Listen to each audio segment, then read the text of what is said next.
Olá, queridos! Bem-vindo ao canal Macetando Português. Eu sou a professora Desirê. Bora macetar? Olha só esse mapa mental que maravilhoso. Esse mapa mental é da parte 1 do vídeo sobre metaplasmos. Então, se você caiu aqui de paraquedas, se inscreva no meu canal, ative o sininho para receber as notificações dos próximos vídeos e me siga nas redes sociais, @Macetando Português, porque lá eu vou disponibilizar esse e muitos outros mapas mentais que podem te ajudar em muito. Então hoje nós vamos prosseguir falando sobre os outros dois processos que ocorrem com as palavras, que são os processos fonéticos relacionados à transposição e à transformação. São vários, eu só vou falar dos principais aqui, os que deram para falar, ok? Vamos começar pelos metaplasmos por transposição. Esse deslocamento pode ser de um fonema ou de um acento tônico. Quando é de um fonema, pode ocorrer na mesma sílaba ou em sílabas diferentes. Quando há transposição de um fonema na mesma sílaba, nós chamamos de metátese. É o que ocorre com a palavra sempre. Antigamente era assim, semper, semper. O R dessa sílaba aqui, do per, ele, porém, se deslocou, mas isso na mesma sílaba. Se ele se deslocou para a mesma sílaba, aí se trata de metátese. Mas existem fonemas que são bem ousados, eles vão para outra sílaba. É o que ocorre com o processo aí de hipértese. Nós observamos isso no verbo caibo, eu caibo. Antigamente era eu cápio. Aí as pessoas foram falando, ficou eu caibo. Né? Em vez de cápio, caibo. Né? Ficou assim, além aí da mudança aí do P para o B. Um detalhe importante é que pode ser que você encontre hipértese e metátese como palavras sinônimas. Então, às vezes, você pode encontrar um exemplo de cápio e caibo como de metátese, não de hipértese, pelo material tratar esses dois termos como palavras sinônimas, o que é compreensível, tá? O metaplasmo por transposição de um acento tônico se chama hiperbibasmo. Hiperbibasmo é esse processo aí em que o acento tônico ele muda de lugar. Isso ocorreu com muitas palavras da língua portuguesa, dentre elas algumas que eu vou mostrar. Só que essa transposição pode ser de dois tipos. Aí teremos dois novos nomes: sístole, diástole. A sístole é justamente o recuo para a sílaba anterior. O acento tônico se desloca para a sílaba anterior. Já a diástole, adivinha? Justamente, né? Para a sílaba posterior. Então, um recua para anterior e outra para posterior. Para anterior, sístole. Posterior, diástole. Um exemplo de sístole são essas palavras aqui. Pantano, pantano. Ficou pântano. A palavra rubrica, ela é rubrica, tá? Ela se fala rubrica, porém existe uma tendência de as pessoas falarem como rúbrica, né? Quem sabe um dia se torne rúbrica. Mas, enquanto isso, a forma correta é rubrica. Já a diástole nós observamos na palavra limite. Antigamente era limite, limite, limite, limite, limite, limite. Ficou limite, né? Então, do i, li, ficou mi, limite, ficando assim.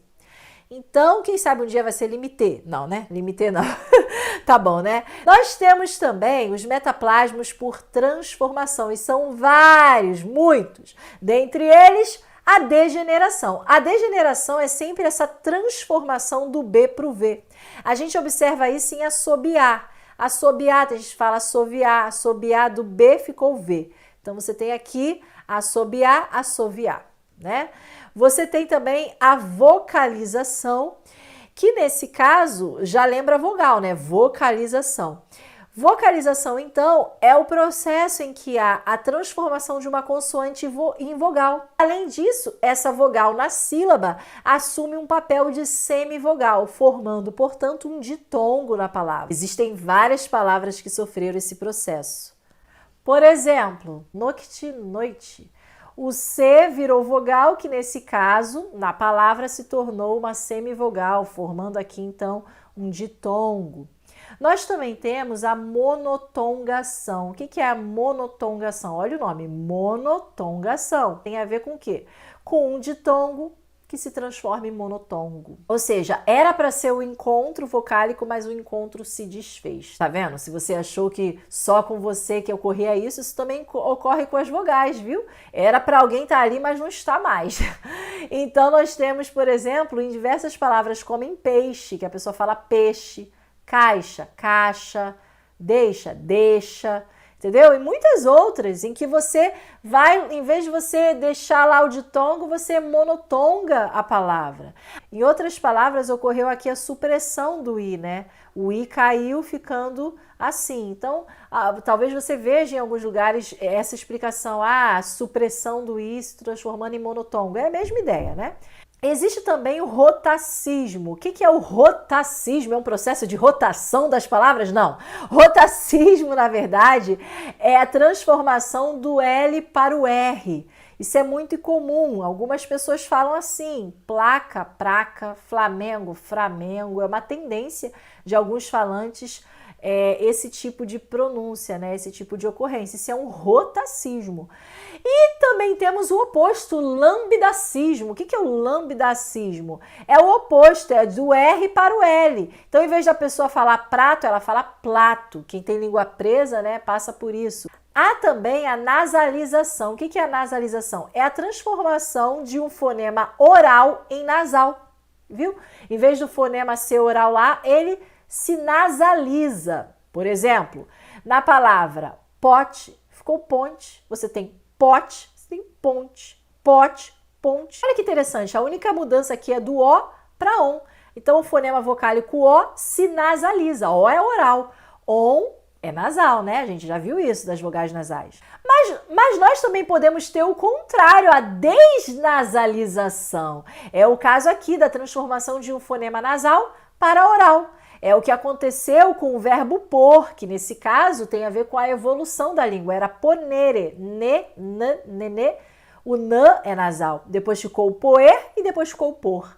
Existe também a palatalização. O que é palatalização? É a mudança de um fonema que não era palatal para palatal. Por exemplo, está, está, está. Olha como é que o carioca fala. Ele palataliza o S. O S não é palatal aqui, mas ele se torna, né, com um fonema palatal. Isso é um processo de palatalização. Tem muitos outros. Esse é um deles. E também existe o oposto, a despalatalização, que é um fonema palatal se transformando em não palatal. É o caso, por exemplo, de mulher, que alguns falam mulher, ou mulher, ou mulher. Então, só muda aqui o fonema. De um fonema palatal, o lh, toca o palato duro, fica l. Fonema aí que toca os alvéolos. E por último, nós temos a metafonia. O que é metafonia? É a mudança de timbre de uma vogal tônica. Isso nós observamos no singular da palavra esforço para seu respectivo plural, que fica esforços, né? Mudança de timbre do O para O. Então, aqui houve a metafonia do O. Agora, nós vamos resolver essa questão aqui que caiu da banca CESP, que diz o seguinte: na expressão curso d'água, o apóstrofo marca a elisão da vogal final da preposição. Será que isso está certo ou está errado? Bem, nós vimos no vídeo anterior que a elisão é um tipo de metaplasmo em que há justamente a supressão da vogal final de uma palavra diante de uma vogal inicial de outra palavra. É o que nós percebemos aqui. A frase era curso de água, mas por haver uma palavra do lado da preposição de que se inicia por vogal, ocorreu então a elisão do E. Em outras palavras, o E foi suprimido, o E se elidiu. Por isso, o gabarito aqui é certo. Então é isso, queridos. Se vocês gostaram desse vídeo, deixe o seu like, compartilhe com seus amigos e eu te espero no próximo vídeo, hein? Até mais!